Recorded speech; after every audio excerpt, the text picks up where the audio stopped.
올해 우리가 주 안에서 주님과 함께 안식하는 한 해를 보내면서 특별히 이제 여름 휴가철을 맞아서 이제 오늘부터 시작해서 다음 주일은 이제 교사주일이니까 교사주일에 관계된 말씀을 나눌 거고요. 그래서 아마 8월 첫 주일까지 네 번에 걸쳐서 쉼에 대한 이 하나님의 말씀을 나누려고 합니다. 인도에서 휴가를 보내던 한 사업가가 모래사장에서 큰 물고기 한 마리를 들고 돌아오는 한 어부를 만났습니다. 그는 어부가 잡은 것에 감탄하며 다음과 같이 말했어요. 좋으시겠습니다. 또 잡으러 갈 거지요? 그땐 나도 함께 가겠습니다. 어떻게 고기를 잡을 수 있는지 내게 설명해 주셔야 합니다. 라고 말했어요. 그러자 그 어부가 하는 말이 또 잡으러 가다니요. 뭐 하게요? 라고 묻는 거예요. 그래서 사업가가 물고기를 더 많이 갖게 되지 않겠습니까? 라고 되물었어요. 어부가 묻습니다. 그러면 뭐 하게요? 그걸 팔면 돈이 생기지 않습니까? 그러면 뭐 하게요? 작은 배라도 한 척 살 수 있을 테니까요. 그러면 뭐 하게요? 일꾼들을 쓸 수 있을 테니까요. 그러면 또 뭐 하게요? 그 사람들이 당신을 위해 일할 겁니다. 그러면 뭐 하게요? 당신은 큰 부자가 될 것입니다. 그러면 뭐 하게요? 그러면 쉴 수 있을 겁니다. 그러자 어부가 그 사업가에게 이렇게 말했다는 거예요. 쉬는 건 지금 당장이라도 할 수 있는 거요. 라고 말하더라는 거예요. 사업가는 아마 생각에 자기가 사업을 잘해서 돈을 많이 벌기 때문에 내가 이렇게 인도까지 와서 쉬고 있는 거다라는 생각을 한 것이고, 어부의 경우에는 쉰다고 하는 건 내가 마음 먹으면 얼마든지 가능할 수 있다라고 하는 이 쉼의 개념의 차이가 이들에게 보여지는 것 같아요. 현재 우리의 삶에 가장 필요한 것이 있다고 하면 바로 쉼의 삶, 삶의 쉼입니다. 특히 우리가 도시에서 삶을 영위해가는 사람들의 그 생활 흐름을 보면 쉼을 찾아볼 수가 없는 것이 많이 안타까워요. 현대인들의 몸과 정신의 질병이 잦은 이유도 바로 쉬어야 할 때 쉬지 못하기 때문이에요. 이런 현실을 반영하듯 쉼을 바라는 사람들의 넋두리를 자주 듣곤 합니다. 제가 한번 물어볼게요. 어떻게 쉬고 싶으십니까? 여러분들은 뭐 충분히 잘 쉬고 계시나 봐요. 예? 다 실업자들만 있는 건 아닐 텐데. 예, 그래도 어떻든 우리가 주 안에서 이 주일의 안식만으로도 풍성히 쉬고 있다는 마음이라면 참 다행이라 하는 생각이 듭니다. 근데 한편에서는 우리들은 바쁜 것이 마치 자기 자신의 존재 가치를 드러내는 듯 바쁘다, 바쁘다라는 말을 입에 달고 삽니다. 쉴 새 없이 바쁜 자신이야말로 그 인생을 열심히 살아가는 사람인 것을 은근히 드러내기도 합니다. 반대로 바쁘지 않은 사람은 사회적으로 쓸모가 없거나 또는 인기가 없는 사람으로 취급받는 그런 분위기예요. 오죽하면 세상에 바쁘시죠? 바쁘시죠? 하는 인사말이 다 생겼을까 하는 그런 안타까운 생각을 하게 됩니다. 저는 사실 이 말씀 듣는 게 제일 싫어요. 목사인 제가 성도들 신방하고 기도하려고 바빠야 되는데, 예? 성도들이 그래요. 우리 목사님 바쁘시니까. 목사님 바쁘다고 신방도 오지 말라 하고, 목사님 바쁘다고 기도 제목도 주지 않으려고 해요. 예? 그럼 목사 뭐 하러 있어요? 예? 바쁘시잖아요? 아니, 안 바빠요. 예? 저는 하나도 안 바빠요. 저에게는 신방이 우선이고 기도가 우선입니다. 이것을 위해서지, 다른 바쁜 일들은 다 2차, 3차로 밀어내질 수 있는 거예요. 잊지 마셔요. 여러분들을 위한 저는 하나도 바쁘지 않아요. 아멘. 예, 열심히 저를 사용하시길 바래. 더군다나 지난 한 주간 잘 안식하고 왔으니까 제가 작년에 5월에 우리 딸내미 휴가에 맞춰서 5월에 미리 안식을 했어요. 여름 길더라고요. 예? 어제 우리 아내가 이제 우리 장모님을 또 한 주간 못 뵀으니까 찾아뵈니까 우리 장모님이 그런 걱정을 하더라는 거예요. 아니 벌써 여름 휴가를 갔다 오면 앞으로 더운 여름을 어떻게 보낼까 이 걱정을 하시더라는 거예요. 그건 이제 어머니로서 하는 걱정이고 어떻든 쉬든 쉬지 않든 저는 여러분들을 위해 하나도 안 바쁘니까 언제든지 저를 잘 사용해 주시기 부탁을 드려요. 여러분 일상에서 쉼을 찾고 여유를 갖는 것이 오히려 우리에게 낯설게 느껴지기까지 합니다. 마음 한편으로는 일과 시간에 쫓기다 지친 자신의 모습에서 인생의 회의를 느끼면서도 좀처럼 쉼을 찾지 못하고 있어요. 여유나 쉼과 동떨어진 일상 속에서 몸과 마음이 다 지쳐 있다는 거예요. 그런데도 우리는 병이 들고 난 후에야 몸의 쉼이 필요하다는 사실을 자각하거나 또는 영혼의 메마름이 극에 달해야 그때서야 영혼의 쉼을 갈망하는 그런 생활을 반복합니다. 물론 평생 가도록 영혼의 목마름을 전혀 느끼지 않고 그렇게 살아가는 신기한 성도들도 많이 있는 걸 보게 됩니다. 그런 사람들은 사실 성도가 아니라 교인이죠, 교인. 예? 영적인 갈급함이 느껴지는 성도의 생활을 해야 되는 거예요.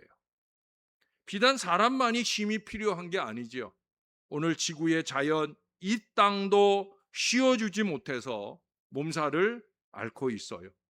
땅을 쉬어주지 않고 계속 생산만 강요하고 있어서 땅이 점점 힘을 잃고 그렇게 힘을 잃어버린 그 땅에 화학비료를 막 쏟아부으면서 그 힘을 억지로 일으키려고 합니다.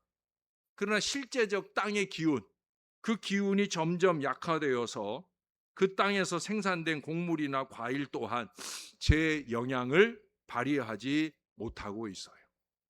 땅이 생명력을 잃어가고 있다는 거예요. 왜 그래요? 쉬지 않는 사람들 때문에 쉴 수 없는 땅이 되었다는 거예요.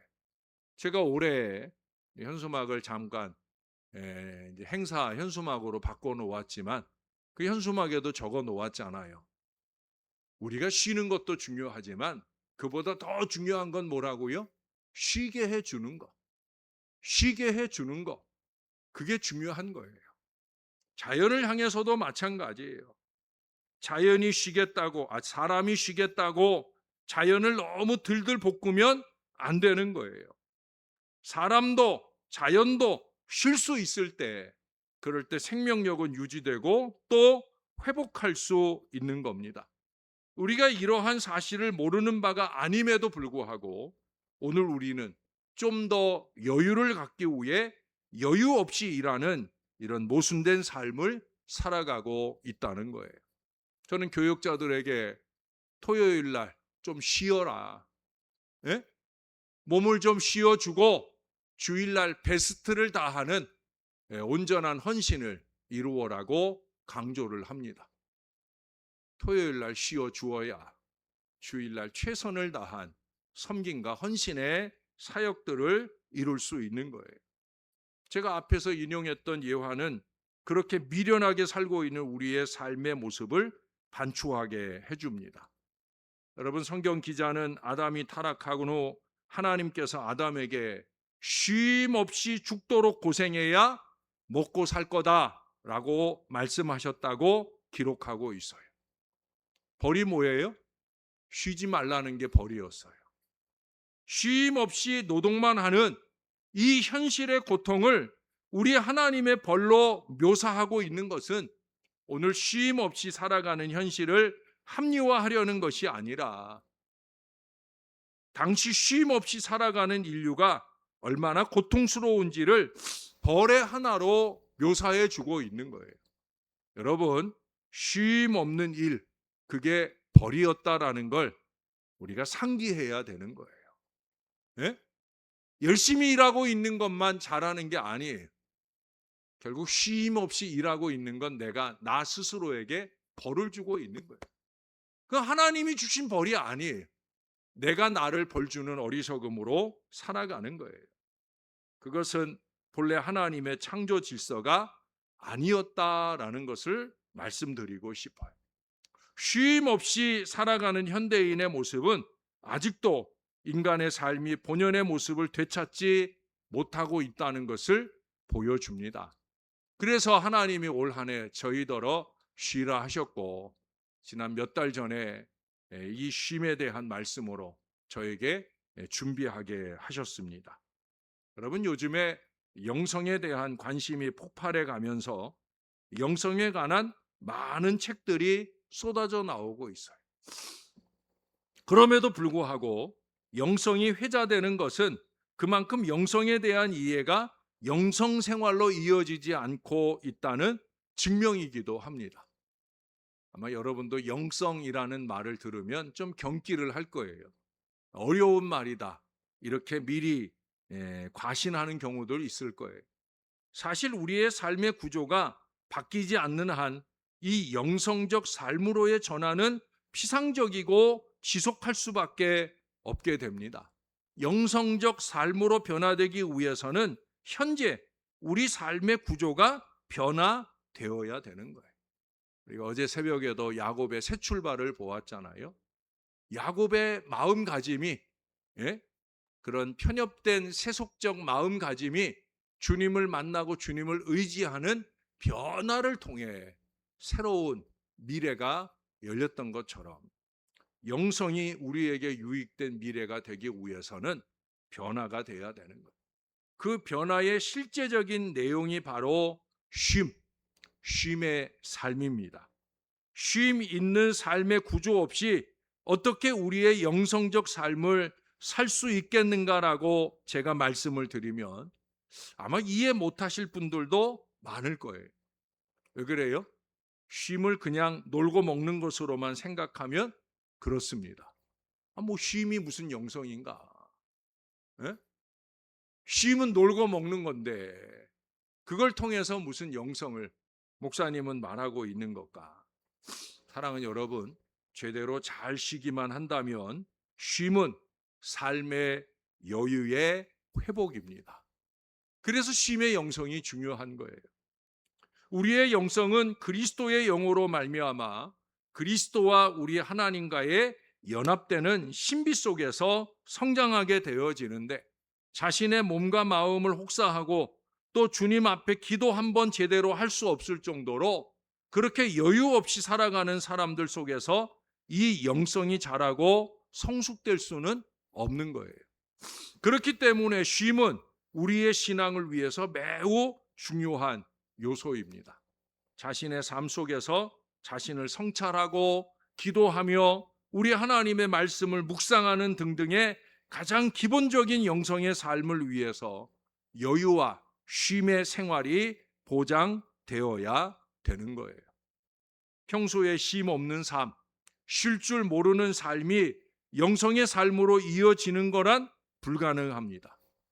쉼 없이 영성은 결코 자라지 않는다는 거예요. 영성의 측면에서 봐도 그렇습니다. 우리의 쉼이 제대로 쉬어지기 위해서 영성적 쉼이 필요한 거예요. 현대인들이 쉬지 못하는 이유는 물론 쉬는 시간을 못 갖는 이유도 있지만 쉴 때 제대로 쉬지 못하기 때문이에요. 우리가 어떻게 쉬어야 잘 쉬는 것인지는 이제 나중에 차차로 말씀드리겠지만, 결론적으로 말하자고 하면 우리는 영성적 쉼을 추구해야 되는 거예요. 주 안에서 주님과 함께 쉬어야 합니다. 특별히 공동체와 함께 쉬는 자리에서 엉덩이 가볍게 섬기고 격려하며 쉬게 해줄 때, 그럴 때 자신의 진정한 쉼도 이루어질 수 있다는 거예요. 이게 바로 영성적 쉼이에요. 어렵지 않아요. 또 반대로 쉽지도 않아요. 여러분, 이렇게 영성적 쉼이란 몸과 마음과 영혼이 삼위일체적으로 아주 조화롭게 쉬는 것을 의미합니다. 이 세 요소 중에 어느 하나라도 제대로 쉬어주지 못하면 다른 쉼조차 의미 없게 되어집니다. 그러므로 쉼의 영성을 이해할 때 쉼이 갖는 영성적 측면과 깊은 쉼, 온전한 쉼에 대한 이해가 병행되어야 합니다. 그래서 필요한 명제가 그거예요. 쉼은 창조 안에, 창조는 쉼 안에 있다는 겁니다. 공동번역 성경으로 창세기 2장 2절 이하의 말씀을 제가 한번 읽어드릴게요. 하나님께서는 엿새 날까지 하시던 일을 다 마치시고 이렛 날에는 모든 일에서 손을 떼고 쉬셨다. 이렇게 하나님께서는 모든 것을 새로 지으시고 이렛 날에는 쉬시고 이 날을 거룩한 날로 정하시어 복을 주셨다. 아마 여러분들이 이 말씀을 읽어드리면 우리 목사님 또 주일 성수 얘기하려는가 보다 라고 생각을 하실 거예요. 아니에요. 그 얘기하려는 거 아니에요. 하나님의 창조 이야기를 보면 하나님이 창조 사역 가운데 쉬셨다는 이 안식에 대한 이야기가 나오잖아요. 간혹 우리는 이 이야기를 하면서 하나님은 창조 사역을 다 마치고 쉬셨다라고 습관적으로 말하고 생각을 해요. 물론 이 표현 자체가 잘못된 건 아니에요. 성경으로 우리가 단순하게 읽으면 그렇게 느껴지니까. 그러나 이러한 표현은 자칫하면 하나님의 쉼을 창조 행위의 과정이나 부분이 아니라 창조 행위와 별개로 창조 행위가 다 끝난 이후에 또 다른 행위로 생각하게 되어진다는 거예요. 이렇게 이해를 하면 창조와 쉼은 상호 관계가 전혀 없는 모습으로 이해하게 되어집니다. 그러나 여러분 꼭 기억하셔요. 안식하는 그날 또한 우리 하나님의 모든 창조에 포함이 되어진다는 거예요. 안식도 하나님의 창조예요. 왜 그래요? 저와 여러분들이 지금 안식하고 있잖아요. 네? 이걸 하나님께서 창조해 주신 거예요.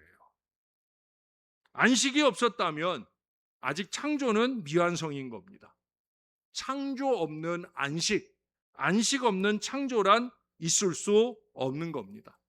그러므로 하나님의 창조 행위를 굳이 우리 인간의 언어를 사용해서 표현하자면 6일 동안의 창조 행위는 유위, 눈에 보이는 창조 사역이로, 그리고 일곱째 날의 안식은 무위, 보이지 않는 창조 활동으로 말씀을 드릴 수가 있겠습니다. 어렴풋이 이해가 되셔요? 하나님은 안식함으로써 당신의 모든 창조 행위의 완성을 드러내셨다는 거예요. 6일까지 창조가 끝이 아니라 제7일째까지 하나님의 창조는 이어졌더라 하는 거예요. 우리가 창조 사역을 더 철저하게 들여다보면 본래 하나님의 창조 행위, 창조 사역은 그분의 저녁이 있고 다시 아침이 되는 그 하루하루의 안식 가운데 진행이 되었다는 것. 그렇잖아요, 여러분. 여러분 저녁에 쉬어요, 안 쉬어요? 쉬잖아요. 집에 가서 예? 아내가 만들어준 또는 남편에게 맛있는 음식을 만들고 함께 음식을 나누고 나서 잠자리에서 짧은 하룻밤이지만 쉬잖아요. 저녁이 되며 아침이 되니 이것은 날마다의 주님의 안식을 보여주는 거예요. 창조는 안식 가운데 진행되었고요. 일곱째 날의 안식은 바로 그 매일의 안식의 완성이 되어진다는 거예요. 안식 또한 하나님이 창조하신 거예요. 안식은 하나님의 창조 행위의 하나이기 때문에 창조 행위와 안식을 분리해서 상호 이질적인 것으로 생각해서는 안 된다는 거예요. 저는 체질적으로 이 오후에 커피를 마시면 밤에 숙면을 못 해요. 그러니까 오후 2시나 3시 이전에 제가 좋아하는 그 커피를 더 이상 그 이전에 다 먹고 그 이후에는 먹지를 않아요. 왜? 저녁에 잘 쉬어 주어야 새벽부터의 저의 또 사역들을 건강하게 잘 이어갈 수 있으니까. 그래서 안식해 주어야 할 저의 몸을 위해서 절제를 하는 거죠. 여러분, 우리는 종종 쉼을 아무 일이나 노동이 없는 상태에서만 얻을 수 있는 것으로 이해하는 것은 일과 쉼을 상호 배치되는 것으로 생각하기 때문이에요. 그러나 쉼도 일이에요. 제가 좀 전에 말씀드린 것처럼 제가 제 몸을 쉬어 주어야 그 다음 이어지는 일을 더 잘 할 수 있도록 쉼도 일인 거예요. 우리가 그것을 생각하지 않고 일과 쉼을 반대되는 개념으로 이해를 할 때에는 일함에 있어서나 쉼에 있어서 결코 도움이 되지 않아요. 이런 이해는 일의 측면에서 일에서의 일탈을 쉼의 시작으로 보기 때문에 일에 대한 부정적인 생각을 짙어지게 만들어 버려요. 그래서 자연히 노동의 가치, 일의 의미를 따지는 것은 사치에 불과하고 그저 먹고 사는 수단 이상 이하의 것도 아니다라고 생각을 해요. 일이 자기의 가치 실현이라고 하는 이 명제는 말 그대로 허구에 불과하다고 그렇게 말하기를 서슴지 않아요. 이런 사고 속에서 일의 창조성은 결코 드러나지 못하는 겁니다. 이런 일에 대한 가치관은 결국 쉼에 대한 왜곡으로 발전하게 되어집니다. 일에서의 도피로서 쉼을 이해하는 것은 쉼의 질을 결정하게 됩니다. 그래서 어떤 경우에 그 쉼은 저질의 쉼이 될 수밖에 없는 거예요. 여기서 창조적 쉼은 나올 수가 없어요. 쉼이 재미로 구현되는 놀이나 미학으로 발전하는 예술 행위는 요원하고 그저 값싸고 얄팍한 유의조차 쉼이라고 여기게 되어진다는 거예요. 돈 잘 쓰고 잘 먹고 잘 놀면 그게 쉼인 줄로 착각을 하게 되어진다는 거예요. 세상의 쉼이라고 하는 사고방식은 그래요. 그러나 하나님을 믿는 저와 여러분들의 쉼은 달라야 되는 거죠. 한 걸음 더 나아가 창조적 노동과 쉼, 일과 쉼을 분리해서 생각하는 사람은 쉴 때조차 자꾸 불안한 거예요. 일을 멈추고 쉬고 있는 그 순간에도 마치 자신이 낙오자가 되는 건 아닌지, 성취해야 할 것을 뒤로 미룬 채 게으른 것은 아닌지 등등 불안감이 솟구치기 때문입니다. 남들은 일하는데 나는 쉰다면 이것은 경쟁사회에서 낙오되는 것을 의미한다고 생각하기 때문입니다. 그런 경우에는 현상적으로는 쉬고 있는 듯 할지라도 실제로는 진정한 쉼은 이루어지지 않고 있다는 겁니다. 그러므로 쉼의 영성을 위해서는 우선 일과 쉼에 대한 새로운 관계 설정이 필요합니다. 하나님의 쉼에서 보듯이 쉼은 그 자체가 새로운 창조를 위한 창조의 다른 측면인 거예요. 하나님은 창조 전에 쉬셨고 창조 가운데 쉬셨고 지금도 쉬면서 일하시면서 쉬시는 그런 하나님이셔요. 창조와 쉼은 상호 배치되는 것이 아니라는 거죠. 일은 쉼을 가치 있게 하고 쉼은 창조 행위를 더욱 활발하게 하는 동력이에요.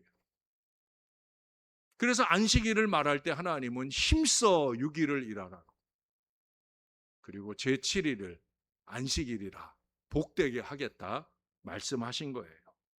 사랑하는 여러분, 쉼 없이 일할 수 없어요. 사실 우리가 이렇게 살 수 있는 것은 한편 쉼을 필요로 하고 있다는 증거입니다.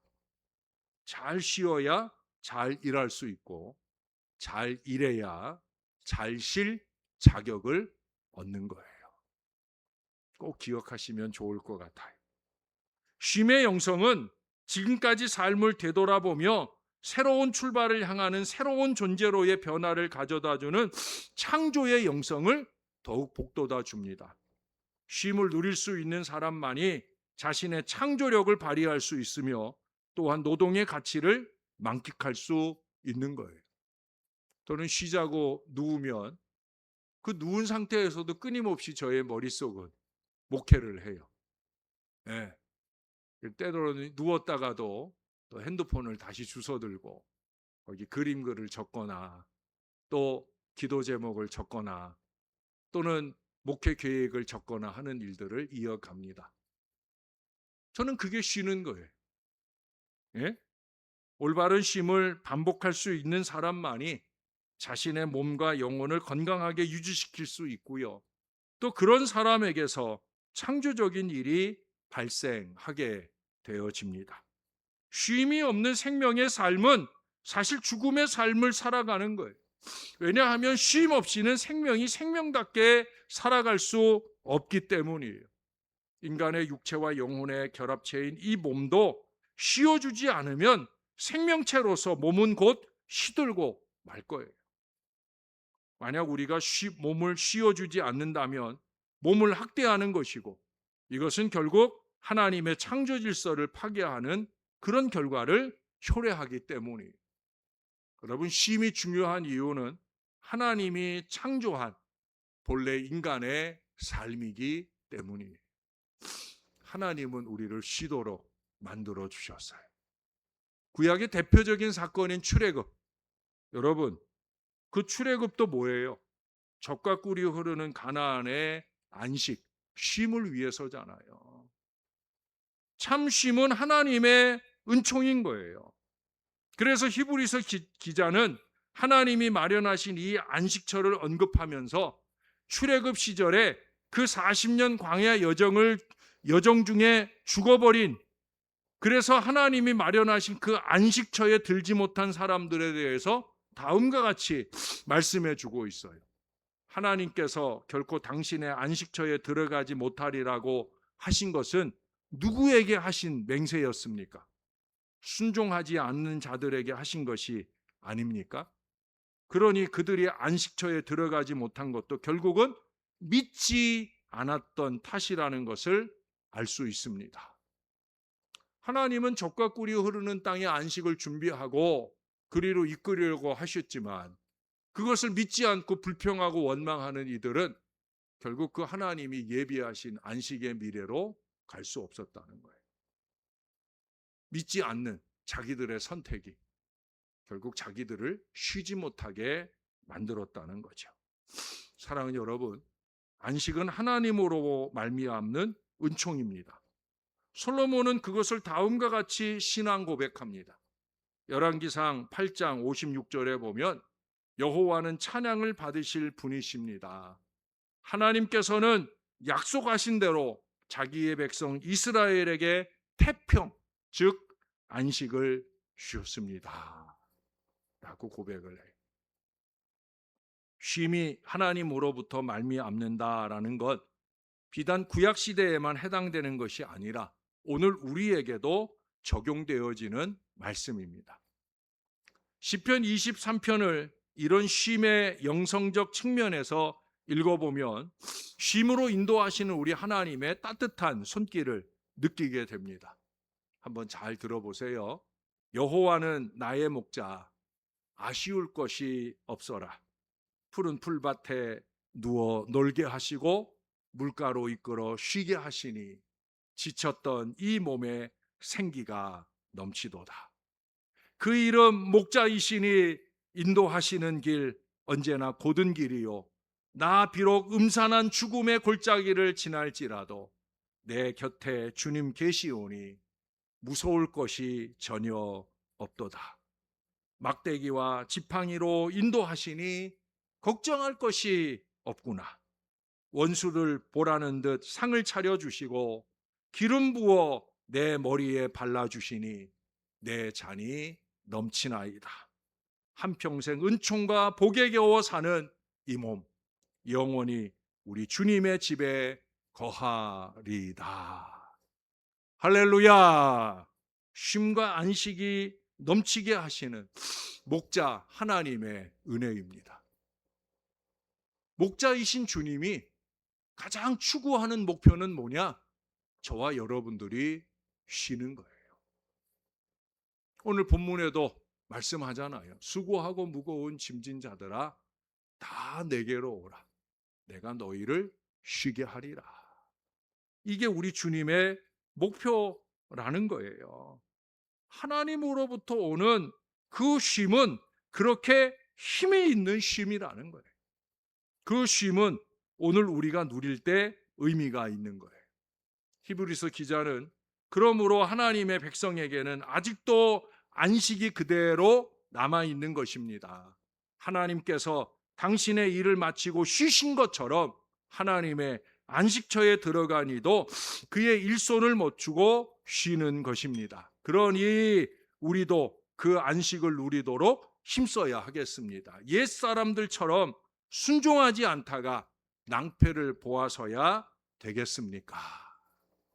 라고 말하면서 그 안식을 누릴 것을 강조해 주고 있습니다. 사랑하는 여러분,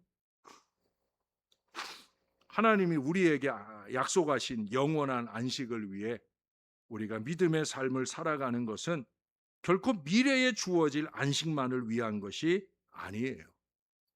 물론 영원한 천국에서 완전한 안식을 누릴 그날을 우리가 소망하며 신앙하는 건 맞아요.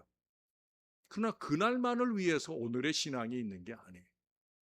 오늘의 우리의 쉼은 영원한 안식의 상징적 현실이며 과정입니다.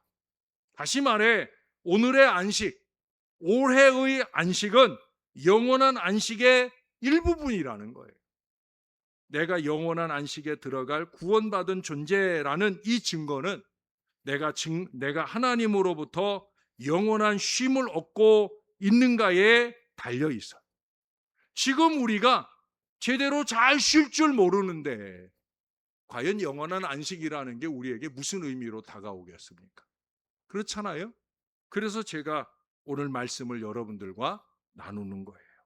사랑하는 여러분, 영원한 안식을 누릴 수 있는 사람은 바로 우리 장로님들이 며칠 전에 함께 하셨던 지금 거기, 또 저와 아내가 함께한 지금 거기, 그리고 오늘 우리가 함께 있는 지금 여기에서도 이 안식을 맛보는 사람들입니다.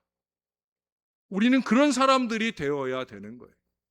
그래서 주 안에서 주님과 함께 쉬는 것을 제가 자꾸 말하는 거예요. 그렇게 깊은 영성적 쉼으로 이 여름의 안식을 신령하게 잘 쉬시는 우리 모든 성도들이 꼭 되시기를 우리의 구주 되시는 예수님 이름으로 간절히 축원합니다. 우리 하나님 감사합니다. 우리에게 영원한 안식이 있는 젖과 꿀이 흐르는 그 천국의 보장을 주시고 그 천국을 바라보는 믿음을 주셔서 너무 감사합니다.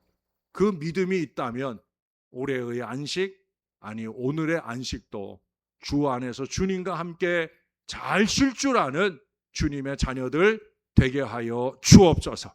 어디를 가든 무엇을 하든 누구를 만나든 주님의 자녀로서의 거룩한 안식이 우리 안에 충만하여 넘치게 하셔서 하나님께는 영광이 되게 하시고 오늘의 쉼이 내일의 일을 더욱더 복되게 하는 능력 있는 은혜가 우리 안에 넘치게 역사해 주시옵소서.